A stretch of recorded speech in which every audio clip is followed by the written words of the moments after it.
नमस्कार, आप देख रहे हैं सत्ता की परख। विपक्षी पार्टियों से मिलकर बने इंडिया गठबंधन को लोकसभा चुनाव से पहले ही पश्चिम बंगाल की मुख्यमंत्री ममता बनर्जी ने एकला चलो की नीति अपनाकर हवा निकाल दी है। यूपी में समाजवादी पार्टी भी सीटों के बंटवारे को लेकर इसी प्रकार की नीति पर चलने का मन बना रही है। ममता बनर्जी ने कांग्रेस और वाम दलों के साथ आपसी सहमति न बनने पर कहा है कि वे बंगाल में अकेले चुनाव लड़ेंगी। कांग्रेस ने इस मामले में डैमेज कंट्रोल की कोशिशें शुरू कर दी है, तो वहीं इंडिया गठबंधन के घटक दल आम आदमी पार्टी और राजद ने ममता बनर्जी को गठबंधन का अहम हिस्सा माना है। ममता बनर्जी ने कहा कि इंडिया गठबंधन ने मेरा कोई भी प्रस्ताव नहीं माना है, ऐसे में हमारी पार्टी अकेले ही चुनाव लड़ेगी।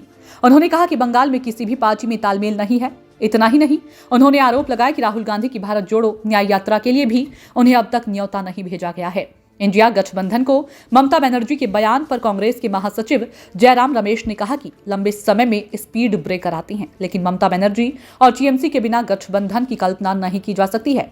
वे इंडिया गठबंधन का अहम हिस्सा हैं। बंगाल में गठबंधन ही चुनाव लड़ेगा।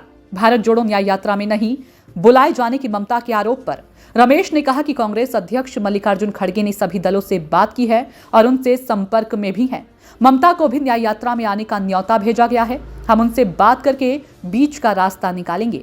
ममता बनर्जी ने कहा कि गठबंधन की बैठक में वह जब भी शामिल होती हैं तो पाती हैं माकपा विपक्षी एजेंडे को नियंत्रित करने का प्रयास कर रही है। ये मुझे स्वीकार नहीं है। मैं उनसे सहमत नहीं हो सकती जिनसे मैंने 34 साल तक संघर्ष किया। ममता ने एक दिन पहले ही कांग्रेस को नसीहत दी थी। कांग्रेस लोकसभा की 300 सीटों पर चुनाव लड़ सकती है, लेकिन उसे कुछ क्षेत्रों को पूरी तरह क्षेत्रीय दलों के लिए छोड़ देना चाहिए। पर कांग्रेस अपनी मनमानी पर ही अड़ी है। ममता ने कहा कि भाजपा का उतना सीधा मुकाबला नहीं करता जितना वह करती है। उन्होंने साफ किया कि अगर इंडिया गठबंधन की पार्टियां उनका साथ नहीं देती है तो टीएमसी सभी 42 लोकसभा सीटों पर अकेले चुनाव लड़ने के लिए तैयार है। हम सेक्युलर पार्टी हैं और भाजपा को हराने के लिए हमें जो करना होगा हम करेंगे। हम इंडिया गठबंधन का हिस्सा हैं, इसके बावजूद भारत जोड़ो यात्रा निकालने को लेकर हमसे बात नहीं की गई है। राजद नेता और सांसद मनोज झा ने ममता बनर्जी के स्टैंड पर कहा कि थोड़ा इंतजार करिए, हो सकता है जो बयान दिया हो वो विशेष परिस्थिति में दिया गया हो, उस पर कार्रवाई होगी, चर्चा होगी और अगर कहीं कुछ अंतर विरोध है तो उसे सुलझाने का नाम ही गठबंधन होता है। उन्होंने कहा कि भाजपा कुछ भी कहने के लिए स्वतंत्र है, हमारी तारीफ तो करेगी नहीं, हम तो सीधे भाजपा को कहेंगे कि अपना घर ठीक रखिए। कांग्रेस नेता अधीर रंजन चौधरी लगातार आक्रामक बयान दे रहे हैं। उन्होंने कहा कि कांग्रेस ममता बनर्जी की दया पर चुनाव नहीं लड़ेगी। बकौल अधीर रंजन चौधरी, कांग्रेस अपने दम पर चुनाव लड़ना जानती है। हमने पश्चिम बंगाल में जो 2 सीटें 2019 के लोकसभा चुनाव में जीती हैं, उन पर ममता और भाजपा दोनों को हराया है।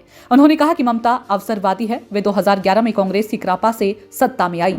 पश्चिम बंगाल में कांग्रेस और तृणमूल कांग्रेस का लगातार टकराव और यूपी में अखिलेश यादव के द्वारा 68 सीटें मांगे जाने पर गठबंधन की गांठ ढीली पड़ती हुई नजर आ रही है।